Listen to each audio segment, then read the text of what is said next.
주말 동안에 암호화폐 시장의 반등이 나올 수 있을까 기대를 하고 있지만은 아직은 좀 깔짝깔짝대고 있는 모습이 보여지고 있는 가운데 달러 같은 경우는 하락, 미국 증시는 소폭 상승하고 있습니다.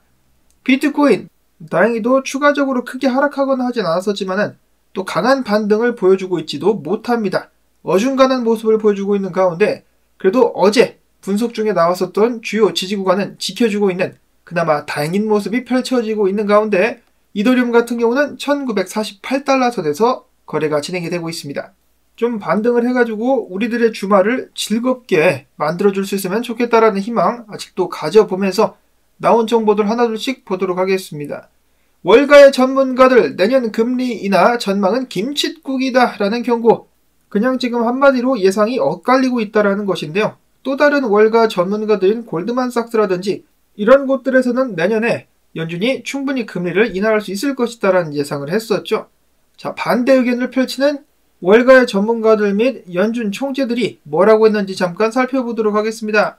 첫 번째로는 RSM US 수석 경제학자가 이야기하기를 연준이 스탠스를 완화하는 쪽으로 변경을 함과 동시에 금리를 내리기까지는 한참 동안의 시간이 걸릴 것이다라고 예측을 했었고 LPL 파이낸스의 마찬가지로 수석 경제학자는 연준의 긴축이 끝나버렸고 인플레이션이 올바른 쪽으로 내려오는 중이며 미국 경제도 소폭 둔화하는 정도에 그친다는 시장의 판단은 맞았다면서도 연준으로부터 비둘기적인 메시지가 나올 것을 기대해서는 안 된다라고 지적을 하기도 했었습니다. 그 외에 연준 총재들, 샌프란시스코 연준 총재는 인플레이션이 둔화되는 것을 반기긴 했었지만은 성급한 금리 인상 종료에는 경계심을 표하기도 했었고 클리블랜드의 연준 총재 같은 경우는 최근 CNBC와의 인터뷰에서 통화 완화 정책은 현재 논의되는 부분이 아니다라고 선을 긋기도 했었습니다.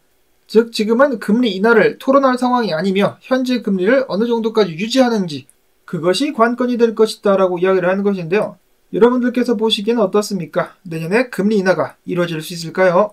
제 생각에는 금리 인하가 나올 것 같습니다. 연준이 감당할 수 없을 정도의 안 좋은 상황이 터지면서 금리 인하가 나오게 되지 않겠느냐. 이어서는 독일 연방의회 의원인 조아나 코타르라는 사람이 있는데요. 이 사람이 최근 코인텔레그래프와의 인터뷰에서 이렇게 밝혔습니다. 모든 시민들을 정부의 감시 대상 아래 놓이게 만들 수 있는 디지털 유로보다는 비트코인을 법정화폐로 도입을 하는 것에 찬성을 한다. 또한 개인적으로는 독일 의회 내에서 비트코인의 중요성을 논의할 수 있는 위원회를 구성할 필요성이 있다라고도 생각한다라고 이야기를 했습니다. 굉장히 건설적인 생각인데 이 의견에 동의할 의원들이 많아져야만 되겠죠. 아직까지 대부분의 정치인들 같은 경우는 완벽한 통제 및 무한 발행이 더욱더 손쉽게 가능한 CBDC를 지향하고 있습니다. 다음 소식으로는 국제 소방협회에서 그들의 대차대조표에 비트코인을 추가하고 스스로 수탁을 하게 될 것이라는 소식이 나왔습니다. 출처는 비트코인 아카이브인데 이것이 사실이라면 그래도 좀 호재라고 볼 수가 있겠죠. 비트코인 채택이 계속해서 늘어나고 있다. 자, 물론 어느 정도 투자를 하는지 그 규모는 아직 알려진 바가 없습니다. 이어서는 비트코인 현물 ETF 관련된 소식인데요. 사실 그 누구도 크게 기대를 하지 않았었습니다만은 해시덱스에 이어가지고 SEC가 이번에는 글로벌 X 비트코인 현물 ETF 승인 결정을 연기했다라는 소식이 나왔습니다. 아직까지 프랭클린 템플런의 현물 ETF 관련된 소식은 발표되지 않았지만은 당연히 미뤄지게 되지 않을까. 그 외에 추가된 ETF 관련된 의견 및 소식들도 있는데요. 먼저 암호화폐 수탁업체 bitgo의 CEO는 SEC가 사실 비트코인 현물 ETF 승인을 거부할 가능성이 굉장히 높다라는 평가를 내렸습니다. 그 근거로는 이렇게 이야기를 하고 있는데요. SEC는 거래와 커스터디, 즉 수탁이 분리되지 않았다는 점을 근거로 해가지고 모든 신청서 승인을 거부할 가능성이 있다라고 밝히며 코인베이스는 다수의 리스크를 포함하고 있다. 라는 SEC가 이러한 점을 언급, 상품 출시를 위해서는 거래와 커스터디를 완벽하게 분리해야 된다라고 요구할 것으로 예측한다라고 자신의 의견을 밝혔습니다. 확실히 SEC와 코인베이스 껄끄러운 관계죠. 소송전을 이어가고 있는 가운데 코인베이스 측에서는 몇 차례 SEC를 비난하는 듯한 발언을 이어가기도 했었습니다. 자, 그리고 추가적으로는 긍정적인 소식도 있는데요. 블룸버그의 ETF 전문가 에릭 발추나스가 이야기합니다. SEC가 이번 주에 현물 ETF와 관련해가지고 거래소와 대화하는 시간을 가졌었는데 그들은 비트코인 현물 ETF가 현물 대신에 현금을 기반으로 만들어지기를 원한다며 향후 몇 주 안에 관련 수정안을 제출할 것을 요청을 했다는 소식이 나왔습니다. 이는 전혀 예상하지 못했었던 일이지만 긍정적인 신호라고 평가를 할 수는 있겠다라는데요. 이러한 방식은 브로커, 딜러로 하여금 비트코인 거래를 할 수 없으므로 현금을 이용하게 하고 발행자는 비트코인 거래에 대한 책임을 지게 되는 그런 방식을 도입하게 된다라고 합니다. 또한 브로커 딜러는 미등록 기업이나 제3자 업체를 통해서 비트코인을 거래할 필요가 없어지게 된다라고 이야기를 하면서 리스크를 전반적으로 줄이는 효과를 낳게 될 것이다 라고 평가를 했습니다. 저렇게 수정본이 제출되게 된다면 비트코인 현물 ETF 관련 일정이 조정 혹은 지연될 수는 있겠지만 그럼에도 불구하고 ETF 검토 과정이 진행되고 있다는 긍정적인 신호로서 SEC 또한 규제 기관에 좋은 방향으로 조정하고 있다라고 덧붙였습니다. 당연히 에릭 발추나스가 전문가니까 이 사람 말을 들어야 되겠지만 제가 봤을 때는 왠지 SEC 이놈들이 최대한 ETF 승인을 늦추고 까다롭게 만들려고 뺑기를 치고 있는 것 같다는 생각이 듭니다. 워낙 양아치 같은 녀석들이라 가지고 정직하게 일을 할 거라고 예상을 하기가 힘듭니다. 얼마 전에 나왔었던 기사 몇 개를 딱 되새겨 본다면 SEC에서 일하는 놈, 직책은 제가 잘 기억이 안 나는데 한 놈은 근무 시간에 야동보다가 걸리기도 했었고 또 다른 놈은 암호화폐 관련된 일을 하면서 암호화폐를 매수하게 됨으로써 이해가 상충됐다라는 그런 지적이 나오기도 했었죠. 개판입니다, 얘네들. 이어서는 다시 비트코인 소식으로 넘어가가지고 비트코인 보유자들의 지갑 동향 알아보도록 하겠습니다. 자, 첫 번째로 비트코인 1개 미만 보유 지갑 숫자는 한 달 만에 150만 개가 증가하게 되면서 긍정적인 수치를 나타냈었는데 반면에 1개에서 100개를 보유한 지갑 같은 경우는 그 숫자가 118개 감소, 100개 이상을 보유한 지갑은 19개가 감소를 했다. 그래가지고 돌고래랑 상어가 좀 수익 실현을 하는 것이 아니겠느냐. 이들이 비트코인을 던진 것 같다라는 평가가 나오기도 했었는데요. 반면에 진짜 고래들, 비트코인을 1000개 이상 보유한 고래들 같은 경우는 들고 있는 비트코인 숫자를 오히려 늘렸다라고 하네요. 그 규모는 무려 767만 개. 이를 미뤄 보았을 때 비트코인이 올해 고점을 벌써 찍었다라고 판단하기는 약간 섣부르는 것이 아닌가라는 희망회로 살짝 쿵 돌려봅니다. 자, 그리고 오늘 비트코인 반등이 나왔었습니다. 약반등 나왔었는데요.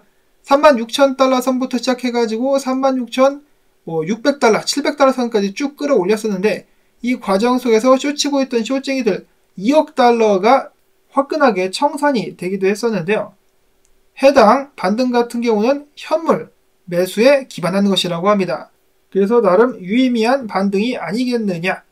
자, 그럼에도 불구하고 비트코인 이 무시무시한 추세선을 아직도 깨지 못하고 아래서 헤매고 있습니다.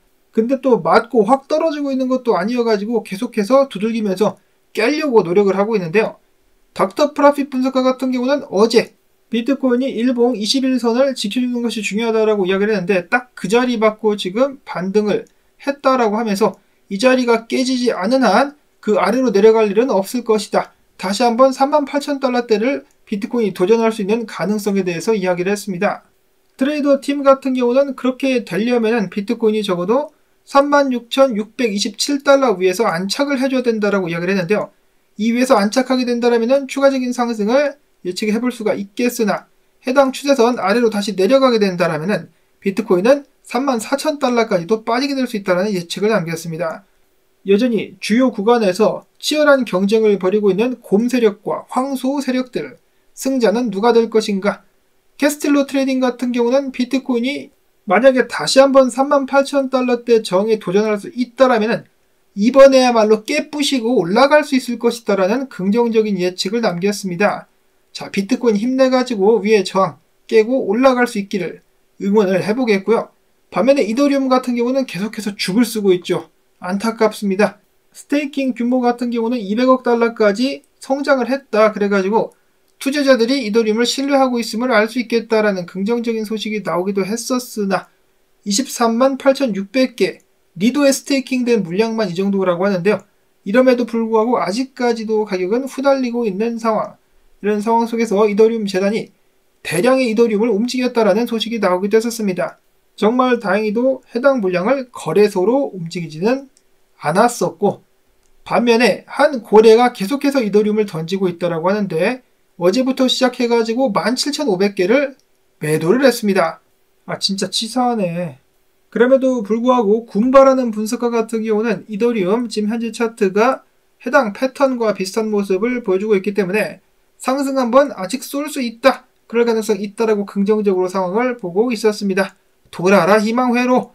자, 그 다음에 기타 알트코인들 관련된 차트가 또 나와 있어가지고 들고 와봤는데, 먼저 카데나 같은 경우 이런 식으로다가 상승하다가 비트코인 때문에 잠깐 주춤하고 있지만 아직까지도 상승세는 이어질 수 있을 것이다라고 이야기를 했었고, 체인링크 최근에 16달러 선까지 무섭게 기염을 토하는 모습을 보였었으나 비트코인의 부진과 함께 13달러 선까지 밀리고 있죠. 그렇지만은 아직까지 완벽하게 지지 구간이 뚫렸다라고 보기 힘들다. 주말 전까지, 주봉 마감 전까지 말아 올려가지고 이 위로 올라갈 수 있는 가능성 충분히 있다라고 렉트캐피탈 분석가는 이야기를 했었습니다. 그 다음에 DYDX 같은 경우는 지금 반등이 강력한 코인 중에 하나인데 해당 구간 이 자리가 밀리지 않는다라면 추가적으로 상승할 가능성이 있다라고 LG 분석가는 이야기를 했습니다. 이어서 LDO, 앞에서 봤었던 리도 파이낸스 관련된 코인이죠. 반등하기 좋은 지점까지 일단 내려온 상황, 주말 동안에 반등을 이어갈 수 있을 것인가? 리도 같은 경우는 당연한 얘기겠지만 이더리움의 영향을 좀 많이 받습니다. 그런 의미에서 이더리움이 힘을 내줘야 같이 올라갈 수가 있겠다. 다음으로는 라이트코인과 도지코인, 두 코인 모두가 갑작스러운 거래량 증가를 경험하고 있다고 하는데요. 이를 통해서 가격 상승이 한번 나올 수 있지 않겠느냐라는 기대감 상승하고 있습니다. 특히 라이트코인 같은 경우는 하루 만에 100만 건 이상의 거래량이 이루어지면서 비트코인 거래량이 2배에 달하기도 했었다라고 하고, 도지코인 같은 경우도 개같이 거래량이 급증하기 시작하면서 최근 비트코인 조정에도 불구하고 10센트까지 한번 달릴 수 있지 않겠느냐라는 기대감 상승하고 있습니다.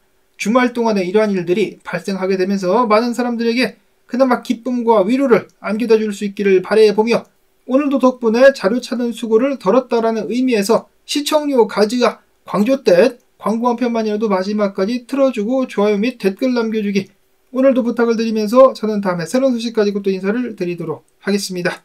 주말 반등 가즈아.